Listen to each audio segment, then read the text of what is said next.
Law of attraction के secret को experts के द्वारा समझना चाहते हैं तो आपको जरूरत है अमित कुमार पॉडकास्ट की। अब ना मैं एक चीज़ समझता हूँ, जैसे ना क्या होता है, अभी बहुत सारी हमने बात की अबाउट सेल्फ टॉक, हम खुद से क्या बातचीत कर रहे हैं।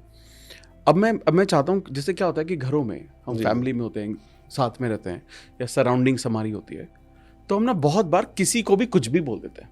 जी जी जी। दूसरे लोगों को।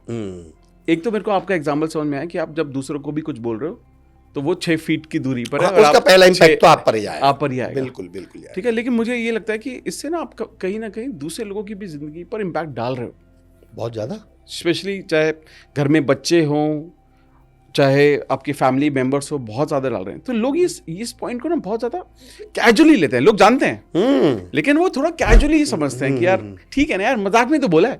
लेकिन वो नहीं समझ रहे कि आप हर चीज़, चाहे वो आप कंप्लेन कर रहे हो, चाहे वो बोल रहे हो, चाहे वो पॉजिटिव स्टेटमेंट है, चाहे वो नेगेटिव स्टेटमेंट है, वो सिर्फ वर्ड्स नहीं है, वो अफर्मेशंस है, वो आप अफर्म कर रहे हो, अफर्म कर रहे हैं, है ना। तो ये इसके लिए आप बताइए कि लोग इसको कैसे बदलें, या पहले में कितनी गंभीर इशू है।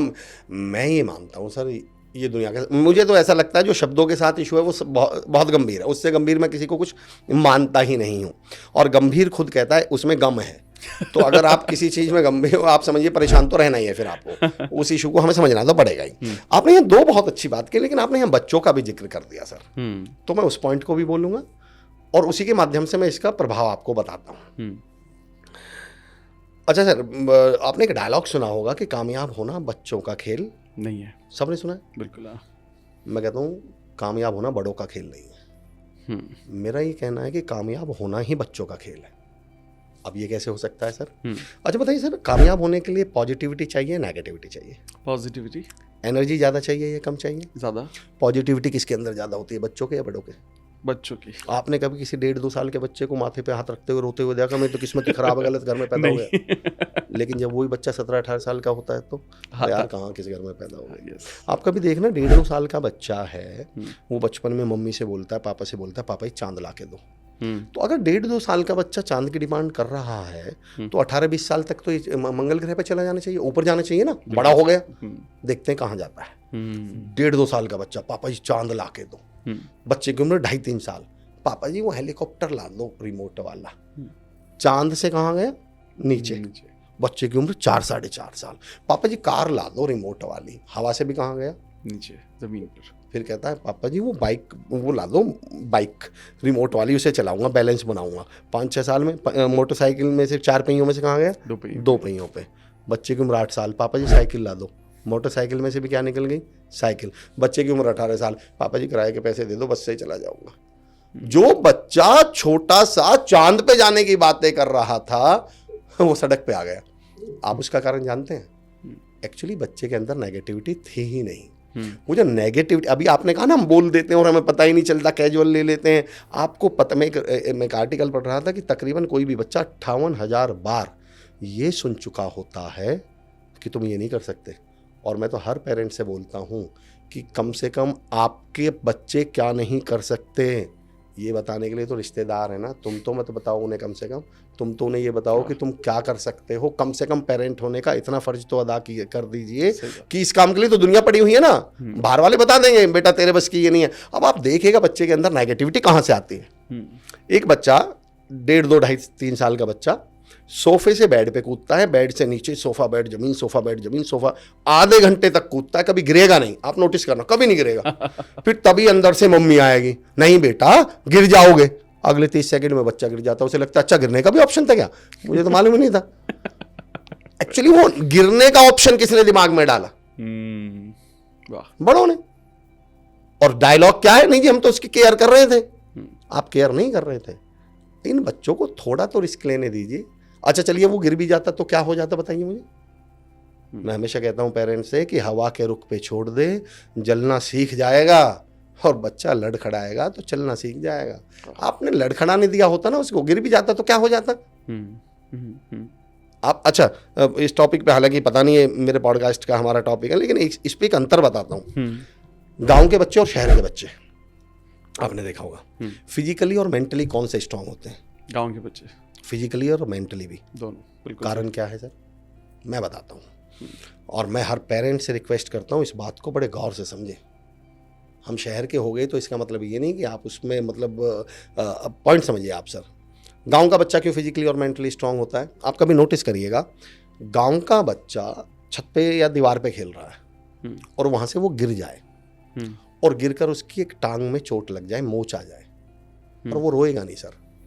बताइए क्यों?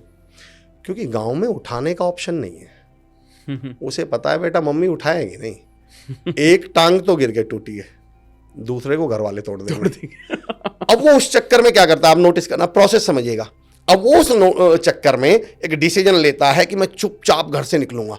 अब उस चक्कर में उठता है, पैर को मजबूत करते हुए चुप बिल्कुल बाहर निकलता है।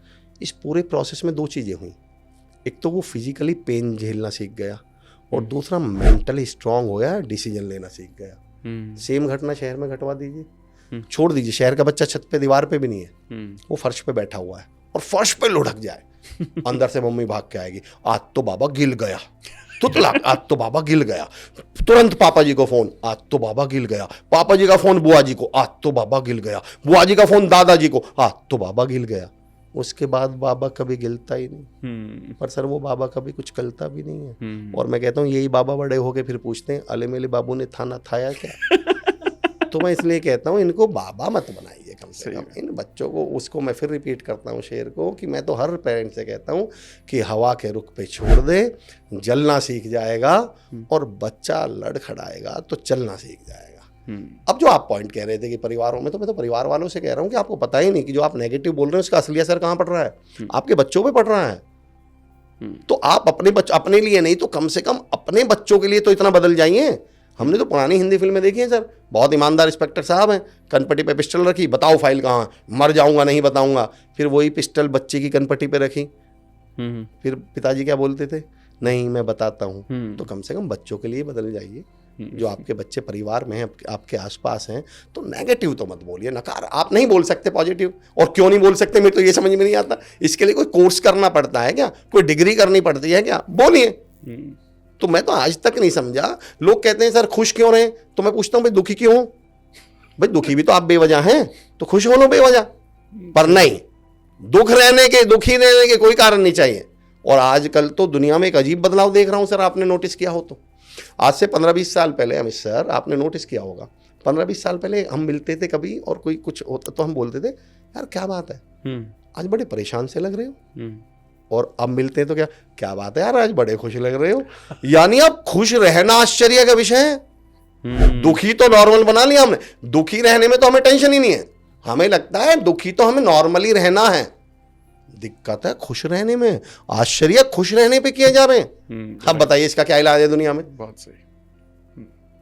तो नेगेटिव तो अगर बोला तो ये तो गारंटी है सर कि प्रभाव सब पे पड़ेगा और वही पलट के भी आएगा। वो बच्चे तो अपने ही हैं, फिर वही बच्चे नेगेटिव हो जाएंगे। तो कम से कम मेरा तो ये रिक्वेस्ट रहती है कि कम से कम पॉजिटिव बोल लीजिए, हो ना हो उससे कोई लेना देना नहीं है, पर बोल तो लीजिए। बोलने से क्या नुकसान होने वाला है? बहुत सुंदर सर। अगर आपको पॉडकास्ट की ये क्लिप बहुत अच्छी लगी तो आप यहाँ से इसके कंप्लीट पॉडकास्ट को भी देख सकते हैं। इसके साथ साथ आप अपना सपोर्ट बनाए रखें, चैनल को सब्सक्राइब जरूर कर दें। Thank you so much.